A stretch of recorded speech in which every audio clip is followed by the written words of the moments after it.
సప్తశతి పఠనము, సప్తశతి శ్రవణము, ఇవి చాలు.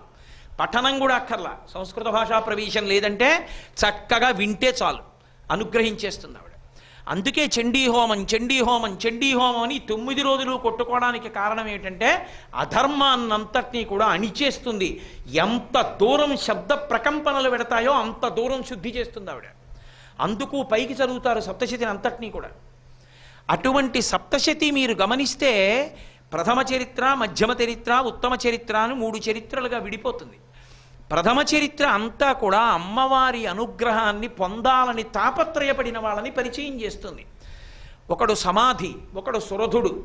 సురధుడు అంటే మంచి రథమున్నవాడు క్షత్రియుడు, సమాధి వైశ్యుడు. ఆ పేర్లని బట్టే వాళ్ళిద్దరు ఏమవుతారన్నది తెలిసిపోతూ ఉంటుంది. ఒకడు రాజు, రాజ్యాన్ని పరిపాలిస్తున్నాడు, అనేక మంది సామంతులు ఉన్నారు, చక్కగా వైభవోపేతంగా రాజ్యం చేస్తున్నాడు. సామంతులందరూ రహస్యంగా సమావేశమయ్యారు, ఈ ప్రభువుని పడగొట్టేయాలనుకున్నారు. ద్రోహులైనటువంటి మంత్రులందరూ వాళ్లతో కలిశారు. అంతమంది కలిశారు, నన్ను పదవీచ్యుతుణ్ణి చేస్తున్నారు, నా మీద తిరుగుబాటు చేస్తున్నారని రాజుకి తెలిసింది. ఇక ఇంతమంది తిరుగుబాటు చేస్తే నేను ఒక్కడిని తట్టుకోలేనని రాజ్యం విడిచి అరణ్యంలోకి పారిపోయాడు. సమాధి విశేషంగా సంపాదించాడు వైశ్యుడు. ఇంత డబ్బు సంపాదించి ఇంట్లో పెడితే ఆయన బంధువులు, భార్య, పిల్లలు కూడా డబ్బు కోసం ఆయన్ని పీచమడచడానికి ప్రయత్నించారు. లోభగుణం ఎక్కడికైనా వెళ్ళిపోతుంది. ఒక్క ఆసురీ గుణం లోపలుంటే చాలు, దాని తీవ్రత ఎక్కడికైనా ఉంటుంది. అందరూ కలిసి ఈయన్ని చంపేద్దాం అనుకున్నారు. ఈయన్ని మీరు పేపర్లో చదవట్లా, 2 ఎకరాల పొలం ఇవ్వలేదని 96 ఏళ్ల వృద్ధురాల్ని తీసుకెళ్లి శ్మశానంలో దిగబెట్టేసిన కొడుకు లేరు. ఒక్కొక్క తీవ్రత ఎంతకైనా పెడుతుంది. సమాధిని చంపాలనుకున్నారు, సమాధిని చంపడం వైశ్యుణ్ణి. ఆయన కూడా భయపడిపోయి ఇల్లు విడిచిపెట్టి అరణ్యానికి వెళ్ళిపోయాడు. వీళ్ళిద్దరూ కూడా ఆత్మశాంతికి తిరుగుతున్నారు. ఎందుకని? ఇద్దరూ నా వారిని నమ్మారు, అందరినీ. నా సామంతులని నమ్మాడు రాజు, నా మంత్రులని నమ్మాడు రాజు, వాళ్లే తిరగబడ్డారు. నా భార్య, నా బిడ్డలు అని నమ్మాడు సమాధి, అంత సంపాదించాడు, వాళ్లే తిరగబడ్డారు. ఇద్దరికీ శాంతి లేదు. ఈ సమాజం యొక్క పరిస్థితి అవగతం కాలేదు. ఇంకేం భార్య, ఏం బిడ్డలు? ఇంత సంపాదించాను కదా, నన్ను చంపేద్దాం అనుకున్నారు, నన్ను తరిమేశారు, ఇది ఈయన ఏడుపు. ఇంత పెట్టాను కదా, వాళ్ళు నన్ను చంపేద్దాం అనుకున్నారు, ఆయన ఏడుపు. ఇద్దరూ ఏడుస్తున్న వాళ్లే. ఇద్దరూ అరణ్యంలోకి వెళ్ళారు. అక్కడ మేధ అనబడేటటువంటి మహర్షి కనబడ్డాడు. సుమేధా మేధజోధన్య సత్యమేధా ధరాధర. మేధ అంటే సరస్వతీ కటాక్షం. కాబట్టి ఇప్పుడు ఆ మేధ కలిగినటువంటి వాడెవరో ఆయన ఋషి, ఆయన శాంతితో ఉంటాడు. ఎందుకంటే అశాంతి కారణములన్నీ ఆయనకి తెలుసు కనుక. కాబట్టి ఆయన అలా చూస్తూ ఉంటాడు. మీరు నా మాట పట్టుకున్నారో లేదో, అశాంతి కారణములు అది కేవలము అలాగే ఉంటాయని తెలిసి చూస్తే సాక్షిగా ఉంటాడు, ఉద్వేగం చెందడు. ఇప్పుడు మీరు ఇలా వెళ్ళిపోతున్నారు అనుకోండి, ఎవడో వాడు వచ్చి గబా గబా ఎవరినో కత్తి పెట్టి పొడిచేశాడు అనుకోండి, 4 పెద్ద పెద్ద కేకలేసి ఆ పక్క పోలీస్ స్టేషన్కి వెళ్ళి ఎవడో నేను ఇలా వెళ్ళిపోతుంటే ఏమిటో వాళ్ళు ఎవరినో పొడిచేశారండి బాబు, పాపం పడిపోయాడంటారు. అదే మీరు సినిమాకి వెళ్ళారనుకోండి, సినిమాలో హీరోని ఎవరో వచ్చి ఓ విలను పొడిచేశాడు అనుకోండి, గబగబా సీట్లోంచి లేచి పోలీస్ స్టేషన్కి వెడతారా? మీకు తెలుసు అది కథ, అలాగే పొడుస్తాడు, కాసేపు ఆగవాడు వచ్చేస్తాడు, మళ్ళీ ఎన్ని దెబ్బలైనా ఉత్తరీయం తీసి ఇలా కట్టుకుని 30 మందిని కొట్టేస్తాడు అని మీకు తెలుసు. అందుకు హాయిగా సంతోషంగా చూస్తారు. అశాంతికి కారణములు ఇవి అలాగే ఉంటాయి అని తెలుసున్నవాడు శాంతిగా ఉన్నాడు. ఇవి ఇలా ఎందుకుంటాయన్న అజ్ఞానంలో ఉన్నవాడు అశాంతితో తడపరాయిస్తున్నాడు. కాబట్టి ఇప్పుడు వీళ్ళిద్దరు ఎవరి దగ్గరికి వచ్చారంటే అది ఆ తత్వం తెలుసున్నవాడి దగ్గరికి వచ్చారు. ఆ తత్వం తెలుసున్నవాడు మేధా ఋషి అంటే ఏదో 4 పుస్తకాలు చదువుకున్నవాడు, 3 పాఠాలు చెప్పేవాడు అని కాదు. ఆ తత్వము అవగతమైన వాడు ఆయన దగ్గరికి వచ్చారు. ఇలా ఎందుకుంటుందని అడిగారు. అది అలాగే ఉంటుందని చెప్పాడు. అంతే, లోక సంబంధములు అలాగే ఉంటాయి. మనం ఒకలా ఉన్నామని అవతల వాళ్ళు మనతో అలాగే ఉండాలని లేదు. అది వాళ్ళ సంస్కారం, వాళ్ళ బుద్ధిని బట్టి ఉంటుంది. కాబట్టి అది తెలుసుకోనప్పుడు నువ్వు ఇలాగే అశాంతికి గురవుతూ ఉంటావు.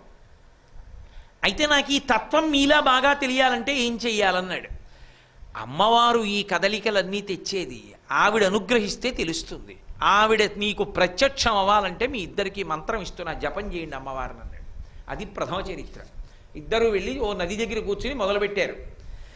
ఇప్పుడు ఆ అమ్మవారి వైభవం చెప్పాలి, ఆవిడ ఎంత గొప్పది అన్నది చెప్పడానికి. ఇప్పుడు నేను అదంతా ఎక్కడ చెప్పాను, సప్తశతి అంతా మీకు మధ్య చరిత్ర దగ్గరికి వచ్చేటప్పటికి ఆవిడ మహిషాసుర వధ చేసింది. మహిషాసుర వధ చేసినటువంటి మహాకాళీ వైభవంగా వర్ణించి చెప్పారు. ఎందుకని మనకు అనుష్ఠానంలో దేవీ నవరాత్రులుగా మూడులో చెప్పాలి క్రమం, ఎవరిని ముందు ఉపాసించాలి, ఎవరిని తర్వాత ఉపాసించాలి, ఏ రూపంతో ఎలా పట్టుకుంటే ఎలా అభ్యున్నతిలోకి వస్తాయని చెప్పడానికి. అందుకని మధ్యమ చరిత్రలోకి వచ్చేటప్పటికి మహాకాళీ వైభవాన్ని చెప్పారు. చిట్ట చివరికి వెళ్ళేటప్పటికి ఉత్తమ చరిత్రలోకి సరస్వతీ స్వరూపం వచ్చి శుంభ నిశుంభ వధ చేసింది. అమ్మవారు ప్రత్యక్షమైంది సురధుడికి సమాధికి. వాళ్ళిద్దరూ జపం చేయలేదు, మరి ఇద్దరికీ ప్రత్యక్షమైంది. ఇద్దరూ అలాగే నించున్నారు, ఎదురుకుండా పక్కనే నించున్నారు. ఏం కావాలి మీకని అడిగింది. ఏం కావాలంటే ఇద్దరు మాట్లాడితే బాగుండదు కదా. అందుకని ముందు ఆ సురధుడిని అడిగింది, రాజుని, నీకేం కావాలని అడిగింది. రాజ్యం కావాలి, మళ్ళీ పరిపాలన చెయ్యాలి, నా మీద ద్రోహం తలపెట్టిన ఆసామంత రాజుల్ని ఆమంత్రుల్ని నేను మళ్ళీ ప్రేమతో చూడాలి, వాళ్ళు నాకు వశవర్తులు కావాలి, అందుకని నాకు మళ్ళీ రాచపద వచ్చేట్టు చూడు. అంతేకాదు, నేను ఈ జన్మలో పడిపోతుంది కదా శరీరం, వచ్చే జన్మలో ఇంతకన్నా గొప్ప చక్రవర్తిని కావాలి, అలా నన్ను అనుగ్రహించండి. ఎంత తీవ్ర స్థాయిలో అడిగాడో చూడండి ఆ కోరిక. ఆవిడది తథాస్తు, అంతే. ఆవిడ అనుగ్రహం అయితే ఎంతసేపు అండి, ప్రతికూలంగా ఉన్నది అనుకూలంగా అయిపోవడం ఎంతసేపు, ఎంతోసేపు పట్టదు. ఈ మధ్యనే విన్నాను నేను, ఎవరికో భయంకరమైన క్యాన్సర్ అన్నారు. అన్న తర్వాత ఈ బాబోయ్ క్యాన్సర్ అని పాప అందరూ బెంగపెట్టుకుని రైలు ఎక్కి వెడుతున్నారు. వెడుతుంటే అకస్మాత్తుగా ఏదో దేవుళ్ళకు మొక్కారు, ఎక్కడో ఎవరో మహానుభావుడు ఉన్నాడు ఆ కుటుంబంలో, ఆయన మొక్కు ఫలించింది. అయ్యో అయ్యో అయ్యో ఏమనుకోకండి, మా హాస్పిటల్ పేరు పోతుంది, బయట పెట్టకండి, పక్క పేషెంట్ది ఈయనకి చెప్పేశాం, ఈయనకి క్యాన్సర్ లేదు, బూడిద లేదు, చక్కగా ఉన్నాడన్నారు. రైల్లో వెడుతున్న వాళ్ళు దిగిపోయి వెనక్కి వెళ్ళిపోయారు, ఆయన ఇంటికి తీసుకుపోయారు. ఎంతసేపు అండి ఈశ్వర కృప కలిపితే ప్రతికూలము అనుకూలము, అనుకూలము ప్రతికూలము ఎంతసేపట్లో జరగాలి. కొడుకుని ఎక్కిద్దామని చెప్పి రైల్వే స్టేషన్కి వెళ్ళి రిజర్వేషన్ లేకుండా, అయ్యో జనరల్ కంపార్ట్మెంట్ ఇలా ఉంది వేలాడుతూ, శీతాకాలం వీడు ఈ చలిగాల్లో ఎలా వెడతాడు, వెళ్ళకపోతే ఆఫీస్ అంటున్నాడు అని బెంగ పెట్టేసుకుని ఉద్వేగపడి చెమట పట్టేసిన తండ్రికి ఎవడో వచ్చి గబగబానో, అయ్యా కోటేశ్వరారు కదండి మీరు అన్నాడు అనుకోండి. అవును కోటేశ్వరం ఉండవయ్యా బాబు, ఇప్పుడు కొడుక్కి సీట్ లేదు, ఎక్కిస్తున్నాను రైలు. అయ్యో బెంగ పెట్టుకోకండి, నేనే టీటీని, నా సీట్లో కూర్చోమనండి, ఏం పర్వాలేదు అని చెప్పి తీసుకెళ్ళి కూర్చోబెట్టాడు. ఇప్పుడు దేవుడు ఎక్కడ కనపడ్డాడు, ఆయనలోనే. ఎంత సంతోషం, ఇప్పుడు ఏడిచిన వాడికి ఇప్పుడే సంతోషం. అబ్బాబ్బా ఏం అదృష్టం రా బాబు, ఉపన్యాసాలు చెప్పడం ఇలా కూడా మనకి వస్తుందన్నమాట అనుకున్నాడు. కాబట్టి అప్పటికి అనుకూలం, అప్పటికి ప్రతికూలం, అప్పటికి ప్రతికూలం, అప్పటికి అనుకూలం, అంతే. కాబట్టి భగవంతుడి అనుగ్రహం అయితే ఏముందండి, ఎంతసేపట్లో మారిపోవాలి. కాబట్టి వచ్చే జన్మలో నువ్వు గొప్ప చక్రవర్తివి కూడా అవుతావు అని చెప్పి ఆవిడ వరం ఇచ్చేసింది. ఆవిడ వరం ఇచ్చేసింది, మహానుభావుడు ఆ సురధుడు వెళ్ళిపోయాడు. సమాధి, ఆయన అన్నాడు, నాకు ఇప్పుడు బాగా తత్వం అర్థమైంది, ఇన్ని పదవులు పొందినా ఎంత పైన కూర్చున్నా అందులో సంతోషం ఉండదు, ఎందుకంటే దాన్ని ఎవడు కిందకి లాగుతాడో అన్న భయం దానిలోనే ఉంది.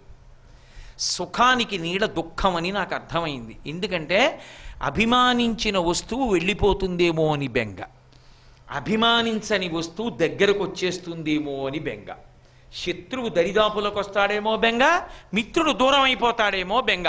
అందుకే మీరు చూడండి, బాగా ప్రేమలో దుఃఖమే ఉంటుంది. చాలా ఇష్టం అనుకోండి ఒకళ్ళంటే, అది కాలంలో వెళ్ళిపోయే వస్తువు. ఓ 2 రోజులు ఏం ఫోన్ చేయలేదనుకోండి, ఏమిటో ఎలా ఉన్నాడో ఏమిటో, ఫోన్ చేయలేదు ఏమిటి, ఏం అవ్వలేదు కదా, ఏం అవ్వలేదు కదా అంటాడు. ఏం అవ్వలేదు కదా అంటే దాని అర్థం ఏమిటి, ఎక్కడో ఏదో గుద్దేలేదు కదా, ఏదో పడిపోలేదు. అమంగళవాక్కు పనకలేక బెంగ. ప్రీతి ఎక్కువ ఉన్న చోట అమంగళ సందర్భమైనటువంటి అనుమానం ఎక్కువ ఉంటుంది. అంటే సుఖం పక్కన దుఃఖం ఉందా లేదా, కాకరకాయ కూర చాలా బాగుంది అన్నాడు అనుకోండి, అంతే ఉండేమిటే అని ఏడుపు, అయిపోతుందని బెంగ. ఏది ప్రీతియో ఏది సుఖమో దాని యొక్క నీడ దుఃఖం, ఏది దుఃఖంలా అనిపించిందో అదే సుఖం. ఎందుకని ఒక్కొక్కసారి దుఃఖంలా అనిపిస్తుంది, కానీ ఎంత సుఖంగా అనిపిస్తుందో. నిజంగా ఈ బాబోయ్ ఆ రైలు ఎక్కి చాలా ఇబ్బంది పడిపోతాననుకుని లోపలికి వెళ్ళానండి, తీరా వెళ్ళి ఎలాగో అలా సంపాదించుకుని కూర్చునేటప్పటికీ పగలంతా ఇలా ఎలా ప్రయాణం చేస్తానా అనుకున్నాను. తీరా చూసేటప్పటికి ఏమిటో నా అదృష్టం, ఎదురుగుండా కుర్చీలో మల్లాది చంద్రశేఖర శాస్త్రి గారు ఉన్నారు. అయ్యా శాస్త్రి గారు నమస్కారం అన్నాను. మహాభారతం గురించి ఎన్ని విషయాలు చెప్పారో. అసలు తెలిసింది ఏమిటండి ప్రయాణం, మంచినీళ్ళు కూడా తాగలేదు ఆయన మాటలు వింటూ మహాభారతం వింటూ మురిసిపోయి దిగిపోయాను. అదొక మధురమైన ప్రయాణం అండి, నా జీవితంలో మర్చిపోనన్నాడు. ప్రతికూలం అన్నది అనుకూలమైపోయింది. కాబట్టి సమాధి అన్నాడు, నాకు అర్థమైపోయిందమ్మా తత్వం, నీ మంత్ర జపం చెయ్యగా అందుకని నాకు వద్దు, నాకు నిర్గుణత్వాన్ని ఇచ్చి నీలో కలిపేసేయి అన్నాడు. నీకు అలాగే ఇచ్చేస్తున్నానని మోక్షం ఇచ్చేసింది. అంటే ఇప్పుడు ఏమైంది సప్తశతి వల్ల? నీకు ఏది కావాలన్నా ఈ కింద నుంచి ఆ పై వరకు ఇవ్వగలిగినది ఆవిడే. నువ్వు ఏమీ అడగకపోయినా నీకేం కావాలో ఆవిడిస్తుంది. అది మంచి పద్ధతి. కాబట్టి నువ్వు ఏమీ చెయ్యక్కర్లేదు, ఆ సప్తశతి వింటూ కూర్చో చాలు చదువుతున్నప్పుడు. అందుకే చండీ హోమం అంత శక్తివంతం. యాజమాన్యం తీసుకోకుండా ఉండకూడదు, చండీ హోమంలో పాల్గొనకుండా ఉండకూడదు, సప్తశతి వినకుండా ఉండకూడదు. నవరాత్రుల్లో వినాలి తప్పకుండా సప్తశతి చదువుతున్నప్పుడు. అందుకే అందులో తప్పకుండా పారాయణ చెయ్యవలసినటువంటి స్తోత్రములు కొన్ని చెప్తారు. అపరాజితా సూక్తము అని ఒక సూక్తం, నారాయణ సూక్తము, కీలకము, అర్గళ, ఇలా కొన్ని సూక్తాలు వస్తాయి. అందులో అపరాజితా సూక్తం గురించి, నారాయణీ స్తుతి గురించి పెద్దలు ఏం చెప్తారంటే, ఇది నిత్యపారాయణ చేసిన వాడు అసలు వెతుక్కోవలసిన అవసరం లేదు జీవితంలో దేనికి అని చెప్తారు. అంతేకాదు, మీతో నేను ఒక యథార్థం చెప్తాను, నా పేర్లు కూడా అందుకే అలా ఉంటాయి. దుర్గా సూక్తం, కాత్యాయని సూక్తం, నారాయణ సూక్తం, పృథివీ సూక్తం, భూసూక్తం, శ్రీ సూక్తం, పురుష సూక్తం అలా ఉండదు. అర్గళా సూక్తం అని ఉంటుంది. అర్గళా అన్న మాటకు అర్థం ఏంటో తెలుసా? అడ్డగడియ అని. అంటే అర్గళా సూత్రం ఒకసారి చదివారనుకోండి, అది గడియ పెట్టేస్తుంది ఇక్కడ. అది ఏ గడియ అంటే తలుపులేసి పూర్వం పెద్ద కొయ్య దొంగడ్డు పెట్టేవారు. ఇలా 2 ఇనప ఉండేవి, వాటిలో దొంగ వేసేస్తే ఇక బయట నుంచి తలుపులు తోసినా సరే తెరుచుకో. ఒకరోజు సూర్యోదయం నాటికి అర్గళా చదివాడనుకోండి, అది ఎలా కాపాడుతుందంటే 2 నుంచి కాపాడుతుంది. ఒకటి ఆపద నుంచి కాపాడుతుంది. ఆపద అన్న మాటకు అర్థం ఏమిటో తెలుసా? ఆపద అంటే మన బుద్ధి చేత మనం తప్పించుకోలేని దాన్ని ఆపద అని పిలుస్తారు. అంటే నేను ఇదిగో ఇది చదువుకున్నాను, నేను ఈ ఉద్యోగం చేస్తున్నాను, నా దగ్గర ఇదిగో ఈ ఎల్ఐసి పాలసీ ఉంది అని ఇవేవి ఎక్కడ పనికిరావో అది వచ్చేసిన తర్వాత దానికి ఆపద అని పేరు. ఆ ఆపద తప్పించగలిగినది ఎవరు అంటే అమ్మవారు ఒక్కతే. ఆవిడొక్కతే తప్పిస్తుంది, ఇతరులు ఎవ్వరూ తప్పించలేరు. దాన్ని ఆపద అని పిలుస్తారు. నాకు ఎన్ని ఉండనివ్వండి, ఎన్ని రక్షణలు పెట్టుకోనివ్వండి, ఆపద వచ్చేసినప్పుడు పడిపోవలసిందే. ఆ ఆపద నుంచి ఉద్ధరించగలిగినది అమ్మవారు ఒక్కతే. నా జీవితంలో ఈ విషయంలో పరమానుభవాన్ని పొందే ఒకసారి. ఓ రోజు రాత్రి, తరచుగా నేను అంటుంటాను కూడా అప్పుడప్పుడు, సామర్లకోటలో ఉద్యోగం చేసే రోజుల్లో కటిక చీకటి, సామర్లకోట రోడ్డు ఎక్కే వరకు నేను పనిచేసినటువంటి డిపోలో ఏదో ఇన్స్పెక్షన్ వస్తోందని చెప్పి రాత్రి 9 వరకు ఉండి దాని గురించే ఆలోచన చేస్తూ ఏదో లైట్ వేసుకోవడం మర్చిపోయి వెళ్ళిపోయాను మోటార్ సైకిల్ మీద. ఆ రోజుల్లో మోటార్ సైకిల్ లేదు నాకు, స్కూటర్ మీద వెళ్ళిపోతుంటే కొంచెం దూరం చీకట్లో పుంత రోడ్డు, అది వెళ్ళిన తర్వాత జ్ఞాపకానికి వచ్చింది, ఇక్కడ నల్లత్రాసు తిరుగుతుందిరా, మనం లైట్ వేయలేదని చెప్పి లైట్ వేసా. ఖచ్చితంగా అదే పడుకునుంది. ఎంత దూరం? అంత దూరంలో ఉంది. ఎంత ఉంది అంటే యువతల పక్కన నీటి కయ్య ఉంది, ఆ నీటి కయ్యలో కొంత శరీరం ఉంది, రోడ్డు అంతా ఉండి అది చిన్న పుంత రోడ్డు. ఆ రోడ్డు దాటి యువతల పక్కన ఉన్నటువంటి కొంత ప్రాంతం వరకు ఉండి గడ్డిలోనో ఎక్కడో తలకాయ పెట్టింది. ఇంత లావు నుండి పడుకునుంది నల్లగా.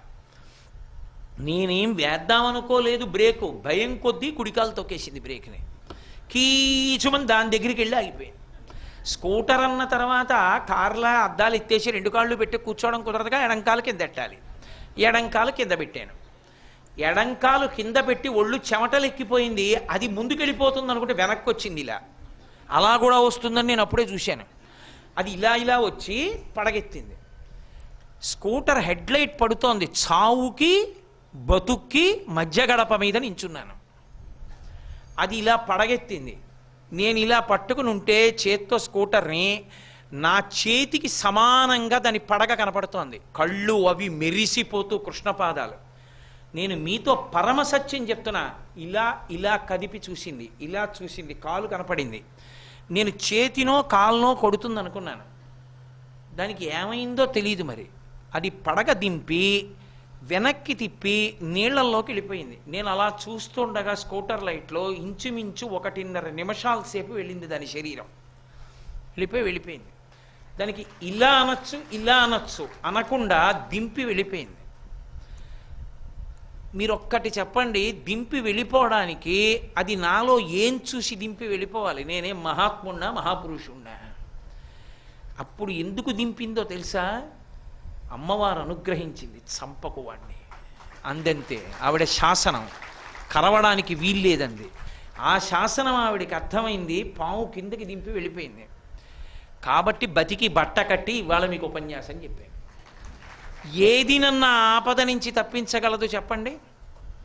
అంటే శాస్త్రం ఏం చెప్పిందంటే, ప్రతినిత్యం అర్గళా స్తోత్రాన్ని ఎవడు చదువుతాడో వాడు గడియ పెట్టేసుకున్నట్టే లోపల. వాడిని ఇక ఆపదలు చెనకవు, వాడిని ఆపదలు తాకలేవు అర్గళా స్తోత్రం చదువుకుంటే. అందుకే అర్గళ ప్రతిరోజు పారాయణ చేసే అలవాటు ఉంటుంది కొంతమంది పెద్దలకి. ఒకటి. రెండు, అర్గళ చదవడం అలవాటైతే వచ్చే లక్షణం ఏమిటో తెలుసా? దేవీ నవరాత్రుల మొదటి 3 రోజు ఉపాసనా బలం ఏది ఉంటుందో అది ప్రతిరోజు సిద్ధిస్తూ ఉంటుంది. లోపల గడియ పెట్టేసుకున్నాడు అనుకోండి, బయట నుంచి ఏమైనా రాగలదా? ఏది రాలేదు, ఇంకా పైకి ఎక్కలేదు. అసలు చాలా చమత్కారమైనటువంటి విషయం ఏమిటో తెలుసా? అమ్మవారు నిర్భయత్వాన్ని చెప్పాలనుకుంటే భైరవీ స్వరూపంతో వస్తుంది ఒకసారి కుక్కల, అదో లక్షణం. కాబట్టి ఆ తల్లి అనుగ్రహించాలనుకుందనుకోండి, అర్గళ గడి అడ్డు పెట్టేస్తే బయటవి లోపలికి రావు. అంటే అసలు విషయ వస్తువులు, విషయ సంబంధమైనవి లోపలికి వచ్చి ఇంద్రియములకు ఉద్రేకాన్ని కల్పించి అనుష్ఠానాన్ని పాడు చేసేసి వాడు పతనమైపోయేటట్టుగా చెయ్యకుండా రక్షించడానికి అమ్మవారు కాపాడుతుంది. గడియగా పడిపోతుంది. అలా గడియగా పడేటట్టు చెయ్యగలిగిన స్తోత్రం కాబట్టి దానికి ఇంకా ఏ పేరు పెట్టలేదు, అర్గళా సూక్తము అని పిలిచారు. అంత గొప్పది సప్తశతీ పారాయణలో చదువుతారు. అలాగే అపరాజితా సూక్తం మీరు అందులో వింటుంటారు. అందులో ఎంత చమత్కారంగా పెడతాయంటే ఈ సూక్తాలు కూడా, నారాయణీ సూక్తము, ఈ అపరాజిత, నాకు విడివిడిగా ఒక్కొక్క సూక్త వైభవం చెప్పడానికి సమయం లేక కలిపి విహంగ వీక్షణంగా మాట్లాడుతున్నాను. ఒక్కొక్క సూక్తం ఒక్కొక్క వైభవంతో పెడుతుంది. నమస్తస్యై నమస్తస్యై నమస్తస్యై నమో నమః అంటూ విష్ణుమాయా విశేషాలన్నీ చెప్పుకుంటూ పెడుతుంది. ఇందులో ఒక్కొక్కసారి ఆ మాయా ప్రసరణం భౌతికాభివృద్ధికి ఎలా కారణమవుతుందో కూడా చెప్తుంది. యాదేవీ సర్వభూతేషు తృష్ణారూపేణ సంస్థిత నమస్తస్యై నమస్తస్యై నమస్తస్యై నమో నమః. భౌతికాభివృద్ధికి తృష్ణ కారణం అవుతుంది ఒక్కొక్కసారి. మీరు చూడండి, ఒక్క తీపే ఎన్ని రకాలైన పదార్థాలు, ఎన్ని రకాల తీపులుగానో ఉంటాయి. ఎందుకని? తృష్ణ ఉన్నవాడు ఉన్నాడు, వాడు బాదంగీర్ చెయ్యొచ్చు, గులాబ్ జామ్ చేయొచ్చు, కాజా చేయొచ్చు, బూందీ చేయొచ్చు, లడ్డూ చేయొచ్చు, తొక్కుడు లడ్డూ చేయొచ్చు. ఇన్ని రకాలైన తీపులు వాడి తృష్ణ చేత వాడు కనిపెట్టాడు కాబట్టి మనం తింటున్నాం. అలాగే తృష్ణ ఒక్కొక్కడి ఎందు శాస్త్రంగా అభివృద్ధి చెందితే వాడు చిత్ర విచిత్రమైనవన్నీ కనిపెడుతూ ఉంటాడు. నా చిన్నతనంలో ల్యాండ్ ఫోన్ ఎవరైనా ఇంట్లో ఉండి మోగితే చాలా గొప్పగా చూసేవాళ్ళం. ఇప్పుడు లోకాన్ని పాడు చేయడానికి స్కూటర్ మీద ఎడుతూ కూడా సెల్ ఫోన్. కాబట్టి తృష్ణారూపేణ అన్వయం అవుతుందో చెప్తుంది సూక్తం. ఇవన్నీ ఎప్పుడు? దేవతలు అమ్మవారిని స్తోత్రం చేశారు ఆయా రాక్షస సంహారాలు చేసేటప్పుడు. అలాగే కీలకం, మనసులో చింతన చేయడం చేత ఆ స్తోత్రాన్ని ఒక్కసారి చింతన చేస్తే చాలు దాని వైభవాన్ని అనుగ్రహించేస్తుంది. ఇన్నిటినీ తీసుకెళ్ళి సప్తశతి అంతర్భాగం చేస్తారు. అందుకే సప్తశతి వేదమంత్రంలాగా మనకు అర్థం కాకపోయినా కర్మకాండని చూస్తే చాలు భక్తితో అనుగ్రహించడం కాదు. సప్తశతి మీరు వింటూ కూర్చుంటే చాలు, సప్తశతి చదువుతున్నప్పుడు వింటే చాలు, అంత అనుగ్రహిస్తుంది ఆవిడ. అంత అనుగ్రహించగలిగినటువంటి తల్లి దుర్గా సప్తశతి. దుర్గా అన్న ఒక్క పేరుతో నిలబడిపోతుంది అంతే. ఇన్ని శక్తులు చిట్ట చివరికి ఎందులోకి వెళ్ళిపోతాయంటే ఆ దుర్గా అన్న నామంలోకి వెళ్ళి నిలబడిపోతాయి. అందుకే దుర్గా సప్తశతి. ఆ దుర్గా వైభవం ఎంత గొప్పది అంటే, ఆవిడ బయట ఆపదల నుంచి కాపాడగలదు, లోపలికి మనసుని పాడు చేసేవి చేరకుండా చెయ్యగలదు. అందుకే మీరు కొన్ని సూక్తాలు చదువుతున్నప్పుడు ఒక విచిత్రం ఉంటుంది.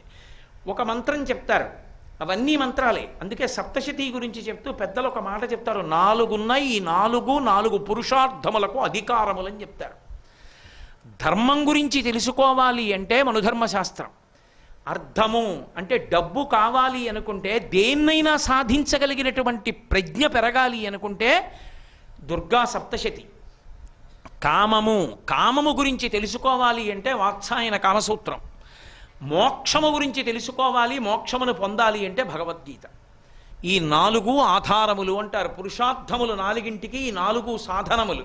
అందుకే సప్తశతి మోక్షానికి సాధనం, సప్తశతి ఇక్కడ సమస్తమైన వాటిని సాధించుకోవడానికి సాధనం. అందుకే సప్తశతి చేతిలో ఉన్నవాడు, సప్తశతి పారాయణ చేసేవాడు, సప్తశతి సూక్తాలు తెలుసున్నవాడు దేన్నైనా సాధించుకోగలడు. 2 అది విన్నా చాలు. కేవలం అది మీరు అందులో కూర్చుని హవిస్సివ్వక్కర్లేదు. శ్రద్ధగా కూర్చుని మాట్లాడకుండా అది వింటుంటే చాలు. అందుకే ఆ సూక్తాల్లో కూడా కొన్ని చమత్కారాలు పెడతాయి. ఒక మంత్రం చెప్తారు, ఒక రూపాన్ని చెప్పి నమస్కారం చేస్తారు. అన్నీ మంత్రాలే అంటారు. అందుకే కిందో మాట చెప్తారు, రూపం దేహి, జయం దేహి, యశో దేహి, దిశో జహి అంటుంటారు. 4 అడుగుతుంటారు. రూపం దేహి, రేపటి నుంచి చండీ సప్తశతి పారాయణం ప్రారంభమవుతుందిగా, మనవాడు చదువుతాం మొదలు పెడతాడు. చక్కగా కూర్చుని వింటే చాలు. ఎంత అందంగా చదువుతాడో, అద్భుతంగా చదువుతాడు. రూపం దేహి, రూపం దేహి అంటే రూపం ఉందిగా, కొత్తగా రూపం ఏమిటి అంటే, రూపం దేహి అంటే ఇప్పుడున్న రూపం పోయి ఏదో కొత్త రూపం రావాలని కాదు, భగవత్ సంబంధమైనటువంటి జ్ఞానమును ఇముడ్చుకోవడానికి కావలసినటువంటి తేజస్సును అనుగ్రహించమని. అది వీర్యశక్తి తేజోశక్తిగా, తేజోశక్తి ఓజోశక్తిగా పరిణమించి ఓజోశక్తి నిలబడి అది ప్రకాశవంతంగా తీక్షణమైనటువంటి తేజంగా మారి ఆరా అంటారు. అటువంటి తేజస్సుగా మారగలిగినటువంటి శక్తి నాకు కృపచేయి అని అడగడం, ఊర్ధ్వముఖ చలనం చేయడం. రూపం దేహి, జయం దేహి. జయం అంటే మనసు చెప్పిన ప్రతిదానికి వశం కాకుండా ఉండాలి. కోట్ల జన్మలుగా అది అలవాటు మనసుకి. అది చెప్పేస్తూ ఉంటుంది, ఏం పర్వాలేదు ఆయన అలాగే చెప్తాడు, ఇచ్చూడు, ఇది తినేయి, ఇది వాడు, దీన్ని ముట్టుకో, దీన్ని పట్టుకో, రకరకాలు చెప్తుంది. కానీ వాటన్నిటి వల్ల పతనమైపోతుంటాడు, తేజస్సు క్షీణించిపోతుంటుంది. నేను దీన్ని మీకు చెప్పాలి అంటే, దీన్నే పైకి లేచిన పావుతోటి కింద కలుగులోకి ఎడుతున్న పావుతోటి సంకేతిస్తారు. అందుకే దేవతలందరూ పావులు వేసుకుంటారు, నాగాభరణం.